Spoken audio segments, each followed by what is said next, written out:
उज्जैन में शिप्रा तीर्थ परिक्रमा की शुरुआत रामघाट पर ध्वज पूजन के साथ हुआ। रामघाट पर मध्य प्रदेश के मुख्यमंत्री डॉक्टर मोहन यादव सहित कई गणमान्य नागरिक शामिल हुए।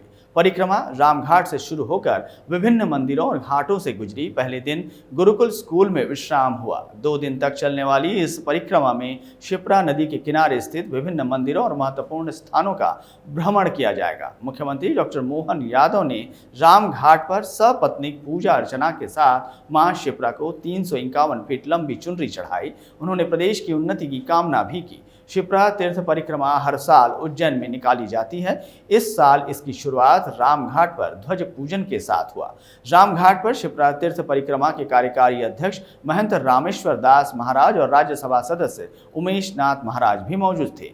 मुख्यमंत्री डॉक्टर मोहन यादव ने इस दौरान कहा कि ऐतिहासिक अवंतिका नगरी में आगामी सिंहस्थ का भव्य आयोजन किया जाएगा। इस दौरान मां शिप्रा में कल कल बहता शुद्ध जल प्रवाहमान रहेगा। मुख्यमंत्री डॉक्टर यादव ने उज्जैन के ऐतिहासिक महत्व का वर्णन करते हुए कहा कि काल के प्रत्येक प्रवाह में उज्जैन नगरी का अस्तित्व रहा है। यह नगरी सदैव जीवंत रही है। मां शिप्रा कई ऐतिहासिक गतिविधियों की साक्षी है। मोक्षदायिनी अवंतिका नगरी देवताओं की राजधानी है। इस नगरी का संबंध महाकवि कालिदास और राजा भृतहरि जैसे इतिहास पुरुषों से है।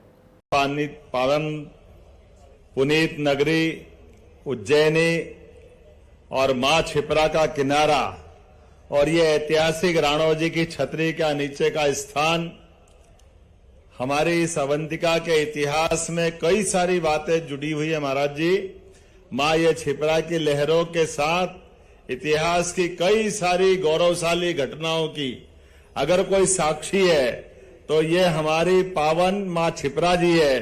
बोले शिप्रा महारानी की। आज के इस गंगा दशमी के अवसर पर मां शिप्रा की ही धारा आगे जाकर के चंबल से जमुना, जमुना से गंगा की गंगा यात्रा कराती है। हमारे लिए जीवन में यहां हम सब अपनी मां का दुग्ध पान करके जीवन में हमारी रक्त में बहने वाली धारा में अगर जल का रक्त है तो मां शिप्रा का रक्त है। यह हमको गौरवान्वित करती है। इनका आशीर्वाद हमको मिलता है। शिप्रा जी का आगे जाकर जब हम वाल्मीकि घाट की तरफ जाते हैं तो कुछ कठिनाइयां ऐसी है कि जल हमारा उस समय अशुद्ध हो जाता है। ऐसे में हमने संकल्प किया है कि इस बार का जब कुंभ आएगा या सिंहस्थ आएगा तो यहां से के वाल्मीकि घाट से लगा करके जहां तक शिप्रा जी है वहां तक पूरी शुद्ध हो गई। शिप्रा जी, जोरदार अभिनंदन करो आने वाले समय के लिए।